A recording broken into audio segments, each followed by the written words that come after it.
이 시간 우리에게 들려주시는 하나님의 말씀은 신약성경 야고보서 4장 6절로 10절 말씀입니다. 여러분 가지고 계시는 신약성경 375면에 있습니다.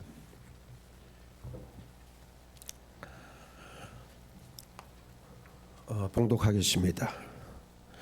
그러나 더욱 큰 은혜를 주시나니 그러므로 일러스되 하나님이 교만한 자를 물리치시고 겸손한 자에게 은혜를 주신다 하였느니라. 그런즉 너희는 하나님께 복종할지어다. 마귀를 대적하라. 그리하면 너희를 피하리라. 하나님을 가까이 하라. 그리하면 너희를 가까이 하시리라. 죄인들아 손을 깨끗이 하라. 두 마음을 품은 자들아 마음을 성결하게 하라. 슬퍼하며 애통하며 울지어다. 너희 웃음을 애통으로 너희 즐거움을 근심으로 바꿀지어다. 주 앞에서 낮추라. 그리하면 주께서 너희를 높이시리라. 아멘.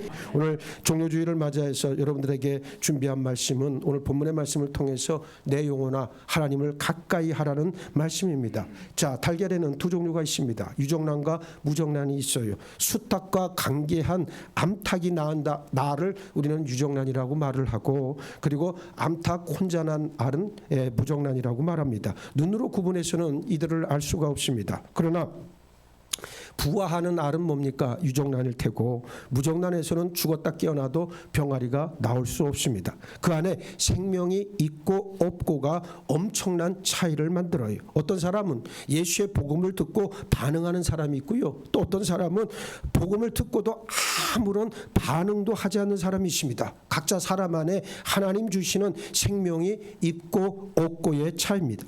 요한계시록 3장 17절을 보면 소아시아 7교회 가운데 마지막 라우디게아 교회에게 말씀을 주시는데, 자, 뭐라고 그랬냐면, 그들은 스스로 말하기를 뭐라 그랬냐면 나는 부자라 부유하여 부족한 것이 없다 그랬습니다. 경제적으로 부족한 것이 없었기 때문에 무엇도 없었다는 거예요. 영적 목마름도 없었다는 말입니다. 그러나 그들을 향한 예수님의 진단은 달랐어요. 예수님은 내 공고한 것과 가련한 것과 가난한 것과 눈먼 것과 벌거벗은 것을 알지 못하는도다 말씀합니다. 우리가 우리를 보는 것은 현상이라고 말하지만 예수님께서 우리를 보는 건 실상이라고 말합니다. 그렇습니다. 우리는 스스로 부자라 생각하지만 예수님께서는 우리에게 뭐라고 말씀합니까? 너희는 정말로 가난한 자다라고 말씀하고 있습니다. 예수님은 우리를 사랑하시기에 우리의 이런 여러 문제를 해결하고 우리와 함께 하시길 원하십니다. 그래서 요한계시록 3장 20절에서 우리 예수님은 볼지어다 내가 문 밖에 서서 두드리노니 누구든지 내 음성을 듣고 문을 열면 내가 그에게로 들어가 그와 더불어 먹고 그는 나와 더불어 먹으리라 말씀했습니다. 오늘 본문에서 야고보는 우리를 향해 하나님을 가까이 하라 강조하고 있습니다. 먼저 교만한 자와 겸손한 자에 대해서 우리는 알고 있어야 됩니다. 6절 그러나 더 큰 은혜를 주시나니 그러므로 일러스되 하나님이 교만한 자를 물리치시고 겸손한 자에게 은혜를 주신다 하였느니라 그랬습니다. 야고보서 4장 1절로 5절에서 세상에 보시되는 것은 하나님과 원수가 되는 것이다 말씀합니다. 우리는 세상과 원수가 되어 하나님의 친구가 되어야 할 존재들입니다. 하나님의 친구는 하나님이 사랑하시는 대상을 사랑하고 하나님이 미워하시는 대상을 미워하는 것이 하나님의 친구입니다. 하나님의 친구로 부름받은 우리가 세상을 사랑할 때 하나님의 영이신 성령께서는 우리 마음을 하나님께로 돌리려고 하십니다. 우리가 우리 죄로 인해 마음 아파하는 것이 곧 성령께서 역사하신다는 증거 아니겠습니까? 배부르다, 부족한 것이 없다, 하나님의 도우심이 없어도 살만하다는 이러한 태도가 우리의 가장 큰 죄의 모습입니다. 그래서 6절은 하나님께서 우리에게 은혜를 더하신다 말씀하고 있습니다. 하나님의 은혜가 임한 모습을 야고보는 잠언 3장 34절을 인용해서 제시하는데, 진실로 그는 거만한 자를 비웃으시며 겸손한 자에게 은혜를 베푸시나니 그랬어요. 교만과 겸손도 하나의 역설입니다. 파라독스입니다. 나는 교만하다 생각하는 사람은 실상 겸손한 사람이고요, 나는 겸손해라고 생각하는 사람이 교만한 사람입니다. 그래서 예수님은 누가복음 18장 9절로 14절에서 바리새인과 세리의 비유를 말씀해 주셨어요. 두 사람이 기도하러 성전에 올라갔는데 한 사람은 바리새인이고 다른 한 사람은 죄인 중에 죄인, 바로 세리였습니다. 바리새인은 원래 그 의미가, 이 바리새라고 하는 말 자체가 따로 떨어져 있는 사람이란 뜻이 아니시거든요. 그래서 바리새인은 따로 서서 하늘을 향해 고개를 들고 하나님을 바라보며 기도하기 시작합니다. 하나님이여, 나는 다른 사람들 곧 토색 불이 간음을 하는 자들과 같지 아니하고 이 세리와도 같지 아니함을 감사합니다. 아주 전형적인 교만한 자의 기도를 잘 드러내고 있습니다. 죄에 대한 자각이 없으니 하나님의 용서, 하나님의 긍휼, 하나님의 은혜가 필요하지 않았습니다. 하나님 앞에서의 자기 모습이 아니라 다른 사람들과 비교함으로써 더 우위에 있다는 자만감으로 가득 차 있었습니다. 나아가 나는 일회에 2번씩 금식하고 또 소득의 11조를 드립니다 라고 마치 하나님께 자신의 경건을 자랑하듯 뽐냈습니다. 우리 또한 이 바리새인의 기도하는 모습을 보고 들을 때 나는 이 바리새인과는 다릅니다 생각한다면 우리 역시 바리새인과 별반 다르지 않습니다. 맞습니다. 이 바리새인의 모습이 바로 내 모습입니다 라는 깨달음으로 고백할 때 성령께서 은혜를 주실 줄 믿습니다. 성령께서 은혜를 주신 사람은 겸손하고 그 겸손한 사람에게 하나님은 또 은혜를 부어주십니다. 반면 성령께서 은혜를 주시는 세리는 어떻게 기도합니까? 멀리 서서 감히 눈을 들어 하늘을 쳐다보지도 못하고 다만 자기 가슴을 내려칠 뿐입니다. 바리새인은 하나님 앞에서 자신을 자랑했지만 세리는 하나님 앞에서 한없이 낮아지는 모습을 취했어요. 전적인 회개의 모습을 보였고 마음 중심으로부터 우러나오는 진심으로 자신의 가슴을 거듭때렸습니다. 그리고 바리새인과는 전적으로 다른 차원의 기도를 드리는데 하나님이여 불쌍히 여기소서 나는 죄인으로소이다. 이 얘기밖에 할 게 없었어요. 이게 실제로 세리가 드릴 수 있는 유일한 기도문이었거든.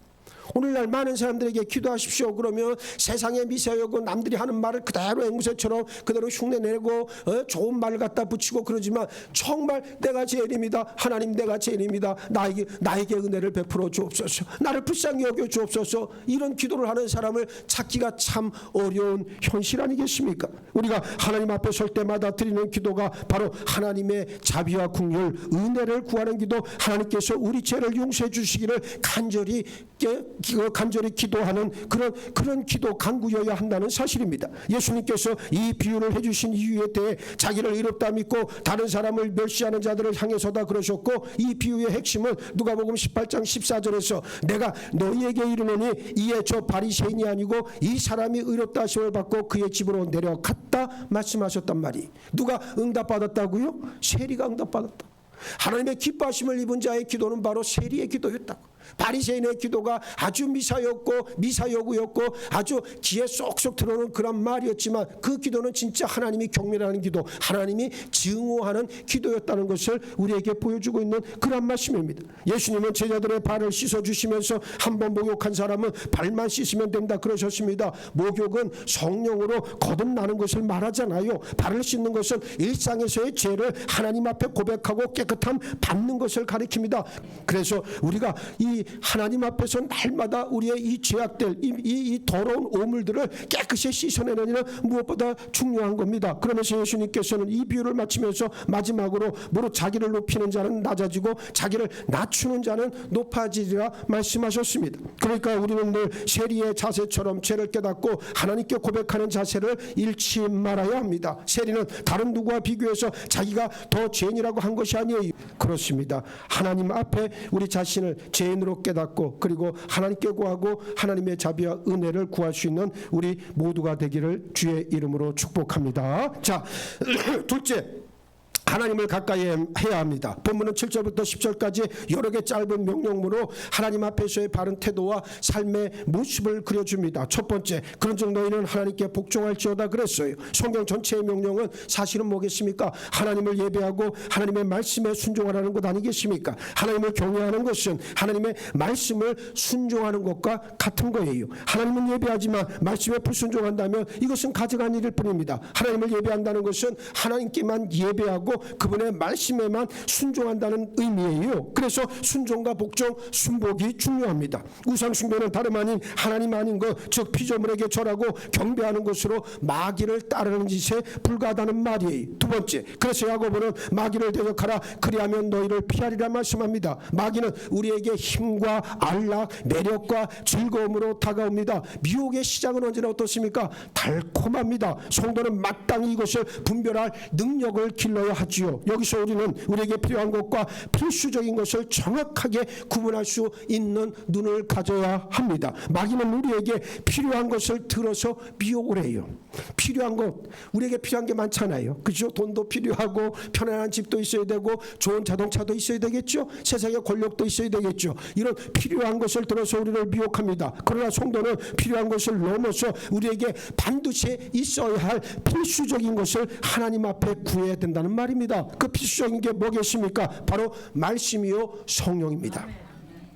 이게 우리에게 가장 중요한 무기이고 우리의 영적 근원의 가장 핵심되는 구성요소예요. 이게 마귀를 대적하라고 하는 말은 필요한 것을 구하지 말고 나에게 반드시 있어야 할 것을 구하라는 의미입니다. 그렇습니다. 하나님의 자녀가 진리의 말씀과 성령의 능력을 구하기만 하면 마귀는 우리를 피합니다. 세 번째, 하나님을 가까이 하라. 그리하면 너희를 가까이 하시리라 약속합니다. 하나님을 가까이 하는 것은 우리 마음속에 계신 하나님의 영, 예수 그리스도의 영, 성령과 함께 먹고 마시는 것을 뜻합니다. 어머니는 꿈에서라도 자식을 잊을 수 없습니다. 그래서 이사야 선지자는 이사야 49장 14절로 15절에서 오직 시온이 이르기를 여호와께서 나를 버리시며 주께서 나를 잊으셨다 하였거니와 여인이 어찌 그 젖먹는 자식을 잊겠으며 자기 태에서 난 아들을 긍휼히 여기지 않겠느냐. 그들은 혹시 잊을지라도 나는 너를 잊지 아니할 것이라 선포했습니다. 어머니는 자기 태로 자기가 낳아서 젖을 먹여 기른 자녀를 절대 잊을 수 없듯 하나님도 우리를 잊지 않으신다는 말씀이요. 그러므로 우리가 하나님을 가까이 한다는 것은 하나님께서 먼저 우리에게 가까이 하시는 사역의 결과입니다. 그렇습니다. 하나님이여 나를 불쌍히 여기소서 말씀드리는 바로 그 순간에 하나님은 우리와 함께 하실 줄 믿습니다. 네 번째, 죄인들아 손을 깨끗이 하라. 회개를 촉구하고 있습니다. 회개는 죄를 깨닫고 고백하고 슬퍼하고 죄에서 떠나는 모든 과정을 다 포함하고 있지요. 죄가 무서운 이유는 무엇 때문에 그렇습니까? 중독성 때문입니다. 나쁜 것에 중독되기에는 굉장히 쉽습니다. 한번 중독되고 나면 웬만해서는 어지간해서는 벗어나기가 어렵습니다. 하나님이 가장 싫어하시는 것은 바로 우리의 죄인데 십자가 보혈로 씻지 않은 죄를 가지고 하나님 앞에 갈 수는 없는 노릇입니다. 우리가 이렇게 한 교회를 이루고 함께 믿음의 길을 걸어가는 일은 참으로 소중한 일입니다. 왜냐하면 함께 삶을 나누고 서로를 위해 기도하고 함께 아파하고 죄를 서로 고할 때 중독에서 벗어나서 살 길을 찾을 수 있기 때문에 그런 거예요. 그렇습니다. 교회는 실상 거룩한 습관을 들이고 훈련하고 몸에 배게 하는 아주 신령한 집이자 학교가 됩니다. 그래서 교회 성도 간 정기적으로 얼굴을 대면해서 만나는 것이 굉장히 중요합니다. 하나님은 언제 어디서나 계시는 거죠. 본질적으로 굳이 교회에 매주 오지 않아도 하나님을 예배할 수는 있습니다. 그러나 내 교회가 없고 내가 예배할 날이 없다면 우리는 너무나도 쉽게 무너질 수밖에 없다고 이야기합니다. 정말 여러분들은 세상의 유혹을 끊어낼 수 있는 방법은 다른 데 있는 것이 아니라 오직 하나님 앞에 나와서 서로 얼굴을 대면하고 그리고 서로 함께 힘을 모아야 되고 부족하지만 손을 잡아야 돼.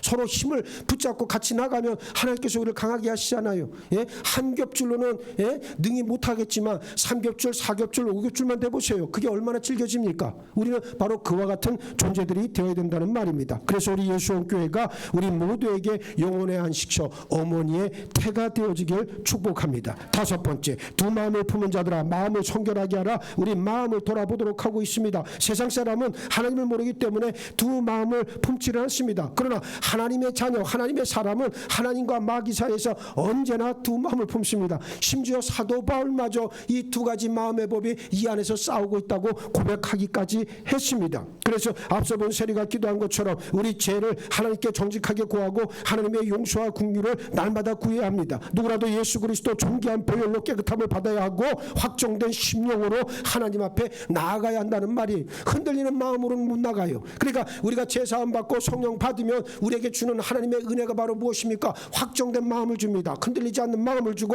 그 마음으로 하나님 앞에 나아가게 된다는 말씀입니다. 성도는 기도할 때마다 예수님 나는 두 마음을 품고 있습니다. 내 마음을 당신 보혈로 깨끗하게 씻어 주옵소서 간절히 구해야 한다는 말이에요. 여섯 번째, 슬퍼하며 애통하며 울지어다. 너희 웃음을 애통으로 너희 즐거움을 근심으로 바꿀지어다. 진정으로 회개하라 말씀합니다. 앞에 있는 말씀을 더 강화시켜서 지금 우리에게 주고 있는 말씀이에요. 슬픔과 애통, 울음과 근심이 있어야 진정한 기쁨과 희락, 웃음과 평안이 우리에게 주어진다는 말입니다. 여기에서 슬퍼하며 애통하며 울지어다. 너희 웃음을 애통으로 너희 즐거움을 근심으로 바꿀지어다. 이 얘기는 뭡니까? 세상의 즐거움, 세상의 근심을, 아니, 세상의 웃음, 세상의 즐거움을 어떻게 하라는 거예요? 영적인 거룩한 애통함으로, 거룩한 슬픔으로 바꾸라는 말이에요. 이 말이.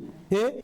죄인이라는 사실을 깨닫고 우리 죄로 인해 슬퍼할 수 있고 애통하고 울고 근심하는 것이 바로 성령께서 우리와 함께 하시는 증거라는 깊은 속뜻의 말씀을 깨닫길 원하고, 이제 하나님 앞에 진실로 우리가 이 회개의 역사를 이루어내는 2024년 이 고난주간이 되었으면 참 좋겠습니다. 하나님께 나아가는 사람은 죄를 가지고 나아갈 수 없습니다. 하나님은 시내산에서 모세를 부르실 때 모세에게 신을 벗으라 명령하셨습니다. 모세가 신을 벗는 것은 죄 용서 받는 것을 뜻합니다. 또 하나님은 성전에서 예배하며 하나님의 임재를 체험한 이사야의 입술을 어떻게 했습니까? 벌겋게 타는 숯불로 어떻게 하셨어요?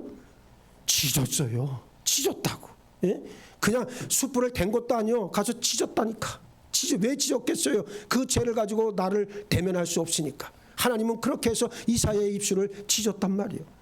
왜냐하면 이사야는 바로 그 순간에 그 입술로 범한 죄를 기억했기 때문이죠. 죄로 인해 슬퍼하고 아파하고 울고 근심할 때 하나님께서 기쁨과 치유, 행복과 평안을 우리로 하여금 누리게 하십니다. 우리 죄를 깨달아 거룩한 근심에 신령한 평안으로 바뀌기를 축복합니다. 7번째, 주 앞에서 낮추라. 그러면 주께서 너희를 높이시리라. 다시 처음으로 돌아가 겸손하라 명하고 계십니다. 하나님 앞에서 우리를 낮추는 것은 우리 일이요, 높이는 것은 누구의 일입니까? 하나님의 일입니다. 겸손과 순종은 늘 같이 갑니다. 겸손하지 않은 자가 순종할 수 없고 순종하지 않는 자가 겸손할 수 없습니다. 믿음이라고 하는 비행기가 겸손이라고 하는 한쪽 날개와 순종이라는 또 다른 날개를 이용해서 진리라는 창공을 비상하는 것에 비유할 수 있어요.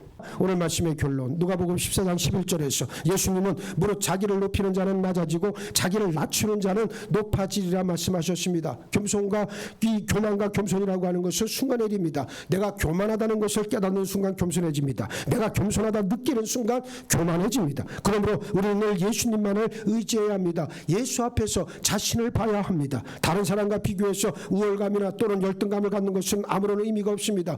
다른 사람 보지 마세요. 비교하지 마시라고. 그거 내 삶이 아니에요. 하나님께 허락하신 삶이 아니에요. 괜히 그거 보고 침 흘릴 필요도 없어요. 그는 그거 나는 나일 뿐이요. 바로 서기만 하면 되는 일이란 말이에요. 그러니까 굳이 남을 바라볼 필요가 없습니다. 우리가 봐야 될 것은 예수님만 바라보면 됩니다. 그리고 그분을 의지하면 된다라고 하는 사실입니다. 세상에서의 등수 매기기에 속지 마시고 상대적 가치에도 현혹되지 말기를 바랍니다. 마귀는 그러한 것들을 통해서 우리를 어떻게 합니까? 미혹한다는 사실이에요. 한번 발을 들여놓으면 쉽게 중독에 빠질 수밖에 없는 죄를 우리는 삼가 경계해야 합니다. 하나님을 가까이 합시다. 한번 우리 다 같이 따라해 봅시다. 내 영혼아, 하나님을 가까이 하라.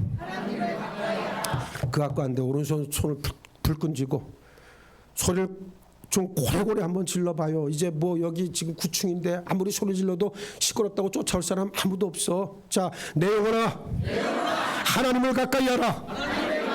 가까이 하라. 그렇게 될 줄로 믿습니다.